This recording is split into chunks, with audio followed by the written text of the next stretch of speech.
हाय दोस्तों, आज मैं आपको तेनालीराम की एक कहानी सुनाने जा रही हूँ। तेनालीराम का जन्म 16वीं शताब्दी में भारत के आंध्र प्रदेश राज्य के गुंटूर जिले के गांव गल्लापाडू में एक तेलुगु ब्राह्मण परिवार में हुआ था। उन्हें विकेट कवि के उपनाम से संबोधित किया जाता था।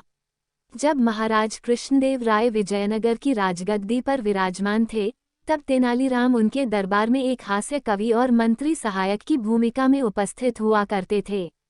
तेनालीराम राज्य से जुड़ी विकट परेशानियों से उभरने के लिए महाराज की मदद करते थे। उनकी बुद्धि, चातुर्य और ज्ञान बोध से जुड़ी कई कहानियां बहुत ही लोकप्रिय हैं। तो चलिए शुरू करते हैं उनकी एक कहानी जिसका नाम है हीरों का सच। एक बार राजा कृष्णदेव राय दरबार में बैठे मंत्रियों के साथ विचार विमर्श कर रहे थे कि तभी एक व्यक्ति उनके सामने आकर कहने लगा, महाराज मेरे साथ न्याय करें। मेरे मालिक ने मुझे धोखा दिया है। इतना सुनते ही महाराज ने उससे पूछा, तुम कौन हो और तुम्हारे साथ क्या हुआ है? अन्नदाता, मेरा नाम नामदेव है। कल मैं अपने मालिक के साथ किसी काम से एक गांव में जा रहा था। गर्मी की वजह से चलते चलते हम थक गए और पास में स्थित एक मंदिर की छाया में बैठ गए। तभी मेरी नज़र एक लाल रंग की थैली पर पड़ी जो कि मंदिर के एक कोने में पड़ी हुई थी। मालिक की आज्ञा लेकर मैंने वो थैली उठा ली। उसे खोलने पर पता चला कि उसके अंदर बेर के आकार के 2 हीरे चमक रहे थे। हीरे मंदिर में पाए गए थे, इसलिए उन पर राज्य का अधिकार था। परंतु मेरे मालिक ने मुझसे ये बात किसी को भी बताने से मना कर दिया और कहा कि हम दोनों इसमें से एक एक हीरा रख लेंगे। मैं अपने मालिक की गुलामी से परेशान था, इसलिए मैं अपना काम करना चाहता था, जिसके कारण मेरे मन में लालच आ गया। हवेली आते ही मालिक ने हीरे देने से साफ इनकार कर दिया। यही कारण है कि मुझे इंसाफ चाहिए। महाराज ने तुरंत कोतवाल को भेजकर नामदेव के मालिक को महल में पेश होने का आदेश दिया। नामदेव के मालिक को जल्द ही राजा के सामने लाया गया। राजा ने उससे हीरों के बारे में पूछा तो वह बोला, महाराज ये बात सच है कि मंदिर में हीरे मिले थे, लेकिन मैंने वो हीरे नामदेव को देकर उन्हें राजकोष में जमा करने को कहा था। जब वह वापस लौटा तो मैंने उससे राजकोष की रसीद मांगी तो वह आनाकानी करने लगा।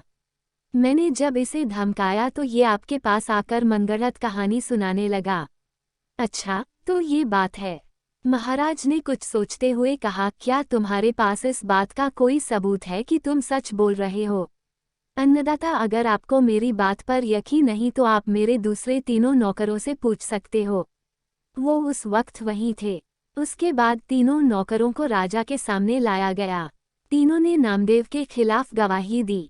महाराज तीनों नौकरों और मालिक को वहीं बिठाकर अपने विश्राम कक्ष में चले गए और सेनापति तेनालीराम, महामंत्री को भी इस विषय में बात करने के लिए वहां बुलवा लिया।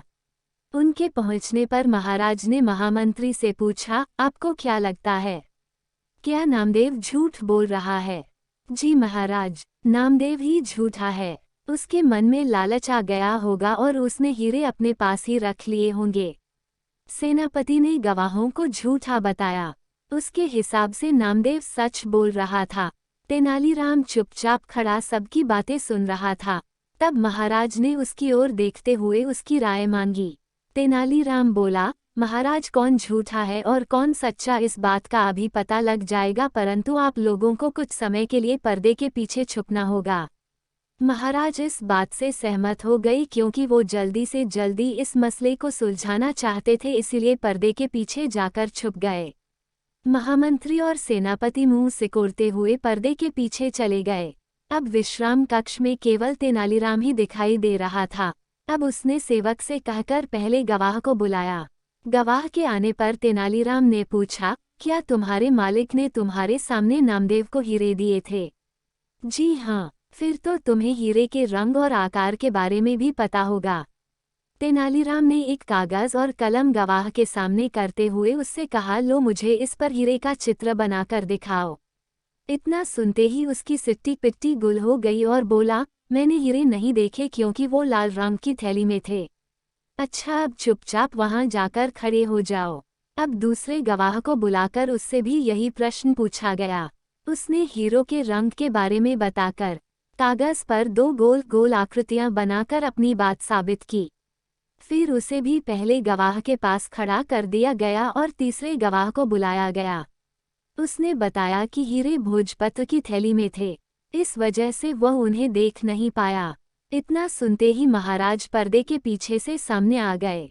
महाराज को देखते ही तीनों घबरा गए और समझ गए कि अब सच बोलने में ही उनकी भलाई है। तीनों महाराज के पैरों को पकड़कर माफी मांगने लगे और बोले, हमें झूठ बोलने के लिए हमारे मालिक ने